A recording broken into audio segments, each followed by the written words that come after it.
total maximum daily load study. I'm just going to mention a little bit more about what exactly that is. If sediment is our pollution source in the water, because it is. And sediment is what? Sediment would be soil from the fields and actually from the bank itself. If we have too much water in the stream, it may eat away at the bank and contribute sediment that's directly from the channel itself.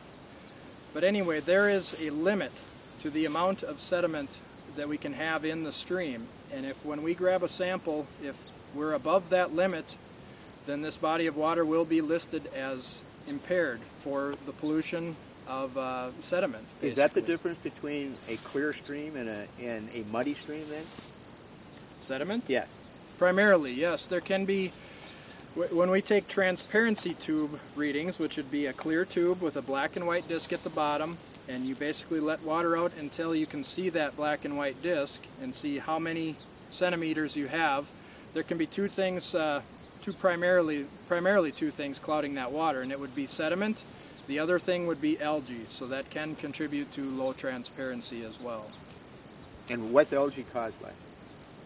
Excess phosphorus primarily in this region. It needs nitrogen and phosphorus to grow, and there's been studies showing that 1 pound of phosphorus can actually grow 500 pounds of algae. So it's a big concern to keep that phosphorus on the cropland, and phosphorus must attach to sediment in order to make it into the stream. So if we can hold the soil in place, we're going to make strides with keeping phosphorus out of the stream as well. Well, and why do we apply phosphorus to our fields and lawns anyway?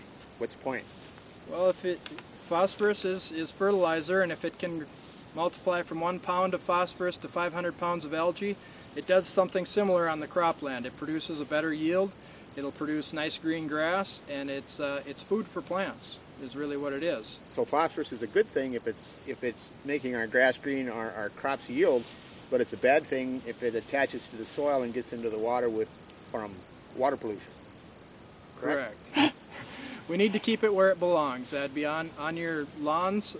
Actually, lawns, it's not needed a lot of times. And in the state of Minnesota, it's actually a law that it has to be zero phosphorus in your lawn fertilizer. Golf courses and agriculture are exempt from that zero phosphorus law. So on a cropland field, we need to keep it in the cropland instead of running off into the stream.